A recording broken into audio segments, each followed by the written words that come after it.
Hey, what's going on guys? Welcome back to another video. Today we're going to be going over how to do fulfilled by merchant on Amazon. Now this is actually traditionally how you would sell on a platform like eBay or even in the beginning stages Amazon, but FBA has kind of replaced that. But now that FBA isn't really working. It's out of commission. It's completely not working right now.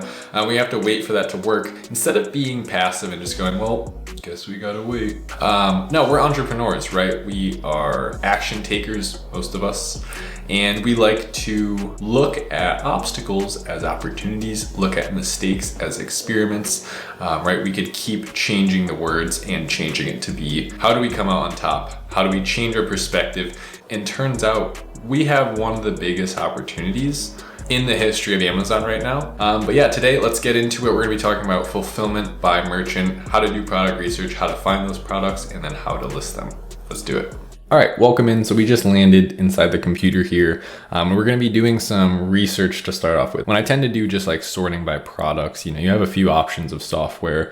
Research side of things, I tend to stick to Jungle Scout, whereas on my analytical end and optimization end, I tend to use Helium 10 more.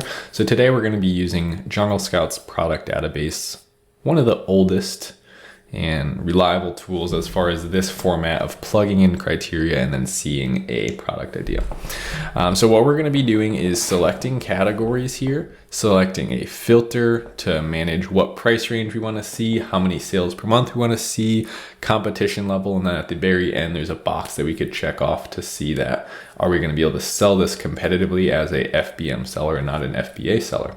So let's get into it. First of all, we're not going to change up much for categories right now. Since we are being fulfilled by merchant, we don't have to worry about too much here. We actually get a little bit more wiggle room with what we can sell. So we don't have to send it anywhere. We don't have to worry about dangerous goods information to send into an FBA warehouse. A little bit stricter guidelines there. We'll go kitchen and dining, definitely office products, definitely pet supplies, patio, lawn and garden. We'll go sports and outdoors, tools and home improvement, and we'll even do toys and games. So that's looking good to me right now. We've hit most of the categories that I think would be important to look in right now. That's looking pretty good. So again, this is always advice. It might be even somewhat mix of entertainment at times to make it a little bit more enjoyable to watch. So feel free to do whatever you feel comfortable doing here. These are always just ways that I'm doing it. So feel free to do that or something slightly different. I always encourage you to take in what I'm teaching and create your own principles and go and play around and experiment with using this information. So minimum price range, I'm not going to be too picky here. I'm actually going to go as low as $9.90. We'll see all those $9.99 products.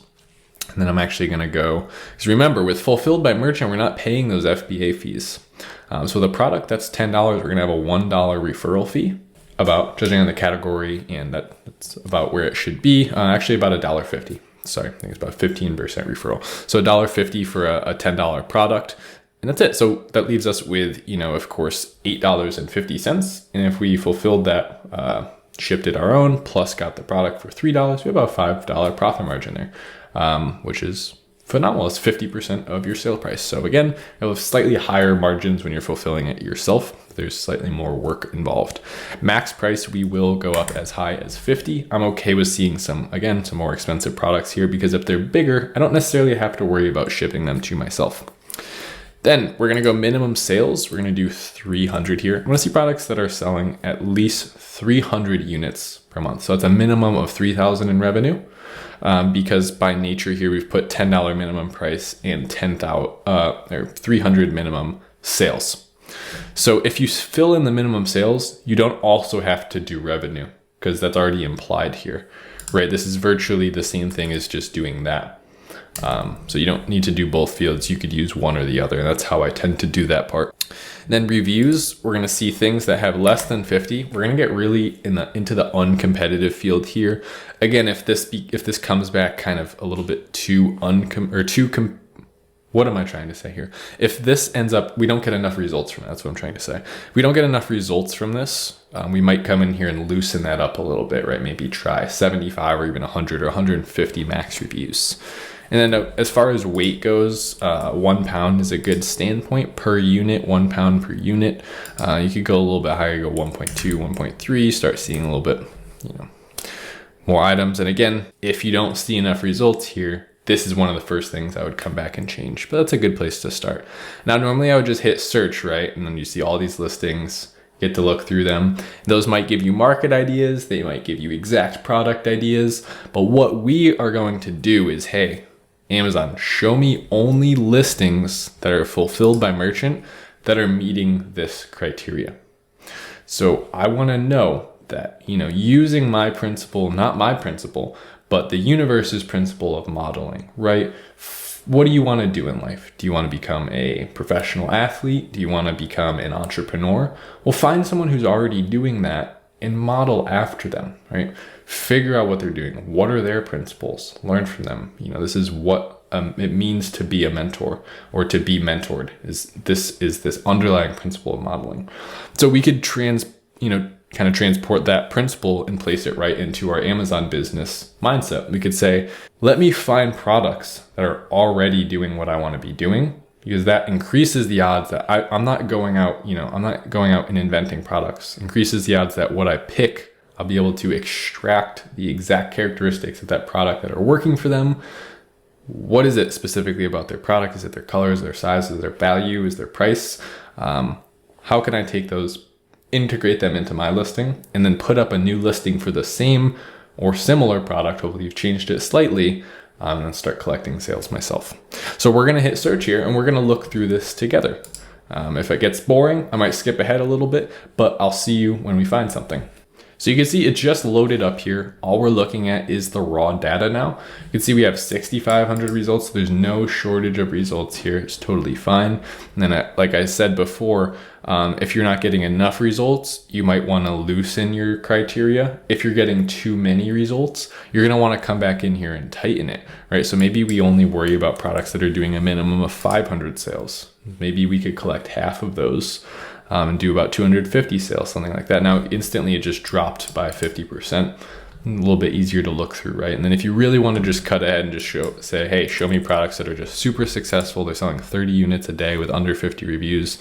You come in here and that'll get probably cut more than in half. No, just right in half again. So as we're increasing that, it's going down. And then we'll begin looking through here, of course. And now this is where I'll pop back in when I find something. So I'm just going to look through here.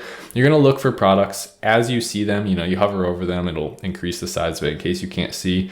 You're going to come through here. You're going to go double fold bias tape, cotton, arts and crafts. They're selling 1,300 of these things a month. Their price is $10. And they're doing $18,000 a month. That's pretty great. So why don't we go that was quick. Let's go check out that. You click on this view on Amazon button right here and it'll take you right over to the landing page. In this case, it's actually a red one. Maybe yet their black one went out of stock. So then what we do here is use Jungle Scout to confirm that it's doing well. And look at this. It's actually ships within 6 to 10 days and it's still doing that well. Wow. So then what we're going to do is we're going to go ahead and just maybe double fold bias tape, I'm guessing is the product name. We'll come up here and we're going to search that in all departments, just because now we want to start looking at the market as a whole, where customers are going to be landing when they search for this instead of just this individual product. Because again, we want to make sure that this product already has existing demand. It's like one of the first principles that I want to highlight is when you find a product that you want to sell FBM, make sure that has existing demand. That's kind of the whole point of it, right? We're not dumping a whole ton of time into ordering a ton of inventory here. Since we're doing FBM, we could do smaller tests. So make sure there is some demand there. You're not trying to carve in your own demand and, spend a ton on advertising here. We kind of just want to tap into a market where there's already tons of sales to be made. So now that we're here, we're going to come and make sure that the results are relevant. So we use the right keyword. We can see that they are. A lot of these are FBM. A lot of them are bad listings. So then we're going to come and check out what the sales of the market as a whole are going to look like.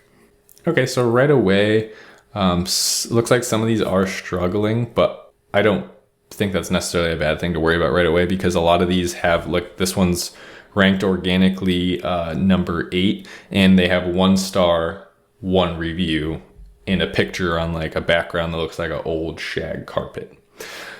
So if they're not doing good, we could see why. Okay, so we're gonna look at who is doing good and why. This one's doing phenomenal, 30,000 with 60 reviews. That's phenomenal. They are FBM. The next one doing well is the next one with a good first picture. Surprise, surprise. Again, after that, we have this black one doing well. And again, good first picture, bad first picture, no sales, good first picture, sales. Now this is double fold bias tape maker toolkit. Okay, so slightly different product here. But again, this is how you can actually find products from having found a product. This is where the ball gets rolling. You start with one idea and then you go, oh, interesting, what is this? So then we open this in a new tab and we start looking here. This is kind of like the snowball effect that is product research. You may start on something altogether, and I've started calling this the mother idea. Whatever idea you click on has the potential of being a mother idea, which then can lead you to like child ideas. Double fold bias tape maker toolkit. That becomes a new search term. We already know that listing's good. And then here we have a market full of these things, and a lot of them are indeed fulfilled by merchant. So now we're gonna go ahead and hit our Jungle Scout and see what this market is doing in sales. So we're looking for that demand. That's what we want to see. Okay, great. So we have 21,000 with 0 reviews at 829. We have 8,000 reviews. And again, tend to stay away from this. This is like a what not to do, right? If we look at this first picture in the packaging, never a good idea, right? It's like, okay, it's almost like we're shopping in a real store now. We're looking at the first picture instead of being able to look at all the tools spread out, right? That's kind of how you do e-commerce first pictures. Anything, really. Imagine if Apple sold their new phone and like the landing page drops, everyone's waiting to see this thing. It's a picture of the box. We'd be like, what? Okay, so 80,000, 30 reviews, 26,000, 100 reviews, 8,000, even though that's a horrible first picture. We do want to figure out why these aren't selling out. Those are $0, $12.99. Very interesting product here. And then we have this random thing. And then down here, we get these sales again. If you're ever seeing this, it means that they're not really getting any sales data. It's just not showing up. Oftentimes, if that happens, then we have all these doing so well down here. This is phenomenal. If that ever happens, you'd switch up your tool that you're using if you have both softwares. Sometimes that's because you're using a weird search term as well. You can see there's no data available for this search term. We would, of course, want to find the right search term, right? So that's actually should that actually should become part of your product research. That's, your keyword research should be integrated in. So then what I would do from here is I'd go, okay, some of these are doing significantly better than others. That means they probably know about a keyword that we don't know about. So then I'd come in here and I'd take that original keyword that has less phrases in it. Well, it's one phrase, but less keywords in the specific phrase. So this is like a 4-word phrase right now. And we bring it over to a keyword research tool, whether that's Keyword Scout or in this case, Magnet, which is my favorite. If you want to use this tool specifically and follow along, there'll be a link down in the description for this exact tool. Now we see Bias Tape Maker, right? Is doing 30,000 searches per month.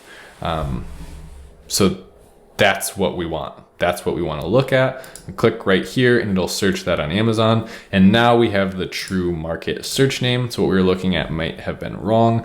And then we come back here and then we look, and what do you know? All the sales are of course in order.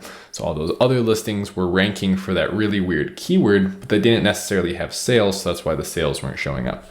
Now we're kind of looking at the best possible keyword, and all of a sudden this market really starts to come alive. We have tons of demand here. A lot of these listings don't even have any reviews. Yes, there are some higher ones, but that doesn't seem to be dictating necessarily the best sales. We actually have an 8. I don't tend to use this too often, but you could see that it is an 8. So good for us, I guess. I don't really care. I judge it by my own criteria. Seller type FBM, almost all of them. And then there's one by Amazon, but they're not even the best seller, and that's not the right product. So we come in here, it looks like that. So this is actually a pretty good example, right? I would keep going on analyzing this further myself, confirming different types of search terms. We would go and do a patent check. You guys should know this by now. If you don't, I don't want this to be an 1.5 hour long video, but what we would do is we would move on to trying to find this product now. All right, so there's a specific difference here now. We can actually just go, so it's called a bias tape maker. We can go straight to Alibaba, or another site is DHgate. Okay, so I just did a search here on DHgate, and this will happen especially for, oh, we put the wrong search term in there. I was gonna say on DHgate, you don't tend to get as much results. Don't worry if that happens to you. So we'll go to bias tape maker, and hopefully we have some better returns here. And look at that, beautiful. So here's actually that one right there that was doing 8K a month that we were making all that fun of. And here is all these kits now. So we could go ahead and do something really cool and just go ahead and sort by price. So we could say only show me, let's just go by price here. These are all the really cheap things. Okay, so check this out. We just found the exact kit that is doing about, let's see, show me it. Where was that one? Did we delete it? No, we got it. Okay, right here. If you click on this listing selling for $19.22, it is simply this little kit here. We come over to our DHgate listing. It is the exact thing. So you can order these, 100 of them right now for $663. That includes air shipping with an arrival time that is 10 days from today. Estimated delivery, 10 to 13 days from today. Today's the 13th of April. So you could have these at your house and be selling them within 2 weeks for well under $1,000, closer to half $1,000. And if you were to be even more diligent about your research and sourcing, you could find a supplier that could probably even do it for less. This is if you were to not negotiate this price at all and just get their buy now wholesale pricing.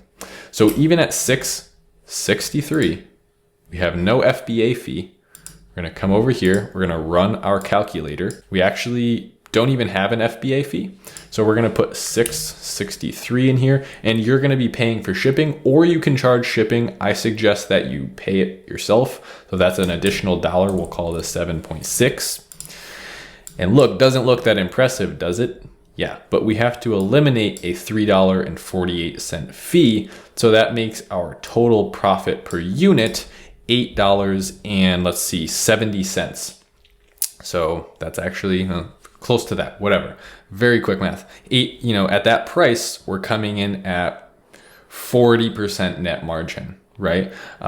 So that's phenomenal, right? You could list this, you could order 100 of them or less. The beauty of FBM is that you don't need this huge upfront budget. Okay, what I would be mainly looking for is a supplier that actually has great images. And then you could go to their storefront, just how you could go to their storefront Alibaba by clicking this sold by right here. And you could go ahead and look for things that you could bundle with it. So we'd be applying those same principles that I've talked about. Maybe you've never heard of me before, but you'd want to differentiate your listing to be set aside from what's there already. Because of course that exists. And if we look through here, there's one right there. They're doing phenomenal. They have one review and it's a 1-star review and they're still doing sales like that. We're gonna come through here. Here's another one doing phenomenal. It's the same thing, same thing. They're all crushing it. Here's someone who has just changed the way it looks. It's virtually the same thing. Again, same thing. They're all making sales. So if we could come in here and we could then change up what we're selling, maybe we add more of these tools. And again, this is where I would be spending a few hours coming up with this part, but just for the sake of the video, I wanted to describe to you how you would be going about doing that. So through using that principle of modeling that we just touched on, you would go through here and see what's working, read reviews, see what the customers want, learn about your target audience, and develop a product that's slightly better or significantly better than your competition, but then don't go so much better that you have to charge twice as much. You want to stay within the average price range, and that's a good way to make sure that you'll still be able to collect sales. You don't really necessarily know how much people are willing to pay. All right, guys, so the last step of this video is going to be listing your product.